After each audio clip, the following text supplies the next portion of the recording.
Coming up on Chicago Bears Now, 3 free agents that the Bears should sign. According to Bleacher Report, they dropped 3 names that would be good fits for the Bears, and I actually like this list of players, so let's go ahead and jump on into it here. Number 1 free agent target from Bleacher Report for the Chicago Bears, Frank Clark, an edge rusher, one of the top defensive ends remaining in NFL free agency. Jake Rill, who did this article for Bleacher Report, had this to say about Frank Clark. One way Chicago could improve its pass rush is by signing Frank Clark, he says. The 29-year-old is among the top players still on the free agent market, and he's a 3-time Pro Bowler who just helped the Kansas City Chiefs win a Super Bowl this past season. Now, you look at his regular season production in Kansas City, kind of just average, above average, certainly not bad by any means, right? I mean, he basically averaged right around 6 sacks over his 4 seasons there. His best year, of course, in 2019 when they traded for him. But he never lived up to being that $20+ million per year player. I will say that. When he did live up to it, though, is when it mattered the most. His playoff stats with the Chiefs, he was an animal. 10.5 sacks in 12 playoff games. 14 quarterback hits, 14 tackles for loss. I mean, he was in the backfield a lot. That first Super Bowl championship, he was unblockable in the playoffs. This past year, he was pretty close to that level as well. Clark is what I call a triple P. He is a proven playoff performer. While his regular season numbers were mediocre at times, he played his best in the big games for Kansas City, and I think that means something. Now, the argument against that for the Bears would be, well, the Bears may not be a team chasing a Super Bowl this year, so do you want to bring in a guy that might just be average in the regular season? Well, average is better than what you had last year. I mean, you were dead last in sacks, so I would be open to Frank Clark. I'm not sure what the market would be. 1 year, $5 million. Maybe you get incentives in there to make it up to 8 or 10. I think that could be a possibility. And he's got that veteran postseason experience. He could help out some of these young guys. Hey, subscribers here on Bears Now, only 15.7% of you have notifications turned on. I checked right before this video, and I was like, wow. I think a lot of that is because we've gotten some new subscribers since the draft. So if you've subscribed recently or maybe you've been subbed for a while, click that bell icon and select all. After you click the bell, it'll give you a couple of options. It defaults to personalize. Select the all button, and what that does is every single time we publish a video, you will get hit with the notification on your phone, your tablet, etc. So subscribe, turn on the bell, select all. You'll be set. You'll never miss an episode.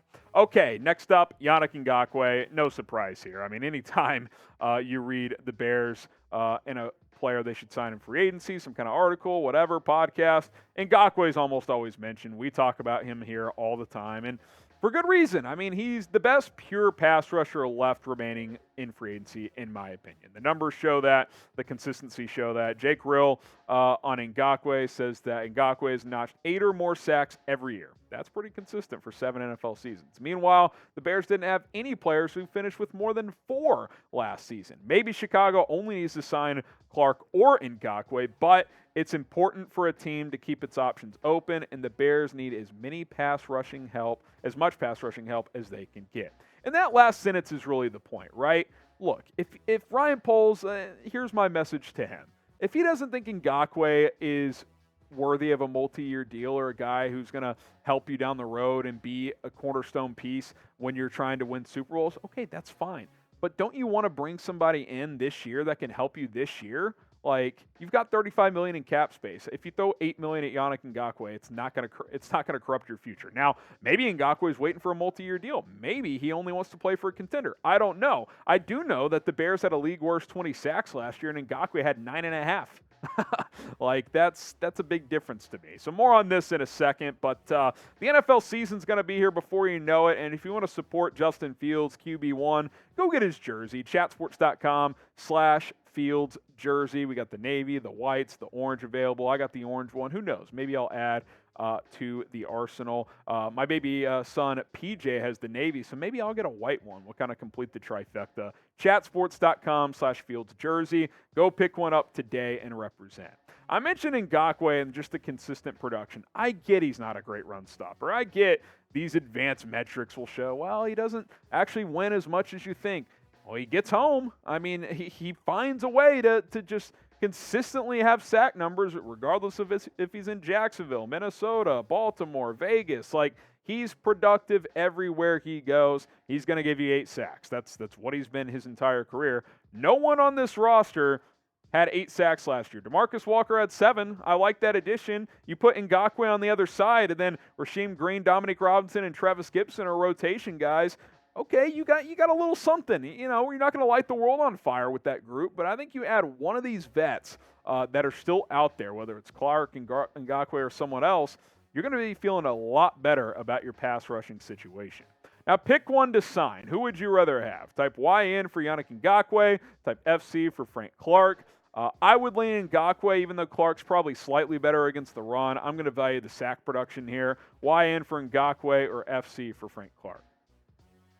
One more free agent target from Bleacher Report for the Bears. That is Cameron Fleming, who is arguably the best offensive tackle remaining in free agency. Here's Rill's reasoning for this one. He says, right now the projected starter to protect Justin Fields' blind side is Braxton Jones, who started 17 games as a rookie in 2022. But Jones, a 5th-round draft pick, partially started due to necessity. So it makes a ton of sense for Chicago to bring in a veteran tackle who can either start on the left side or at least serve as a quality backup to Jones. Cameron Fleming, a 30-year-old with 9 years of NFL experience, could be a great fit. Let's just be clear about one thing. Barring something unforeseen, an injury, or just a steep decline, Braxton Jones will be the starting left tackle. They made that clear in a couple ways. One, by drafting Darnell Wright. 2, by not signing one of the big free agent tackles and then drafting one of the left tackles in the NFL draft, like Paris Johnson or Broderick Jones. I think those were clear signals that they want to continue to give Braxton Jones the opportunity. Now, if he falls flat on his face early in the season or something, then maybe they would want to have other options. And I actually think that's where the value of Cam Fleming comes in, because behind Braxton Jones and Darnell Wright, I'm not very comfortable at tackle. Larry Borom, I think he's a hard worker. I think he means well. I don't think he's a great fit. They had him shed a bunch of weight last year to try and increase the mobility. I think it moderately helped, but I don't think he's an athletic enough tackle in this system. Alex Leatherwood, same deal. I honestly think Borom and Leatherwood would be better served as guards, especially in this system. So that really leaves you with no true swing tackle. And I think Cam Fleming would be one of the best swing tackles in the NFL because he has started a decent amount in this league and he can start. Now, would he want to sign with a team that doesn't guarantee him a starting role and says, hey, you're probably the swing tackle, but you could have a chance to start? Maybe not. Maybe he's hoping for a guaranteed starting role. And look, I wouldn't completely blame him. Last year as a full-time starter, he played well. He was, above average overall, 73 overall PFF grades. Pass blocking was above average. Run block was average to above average.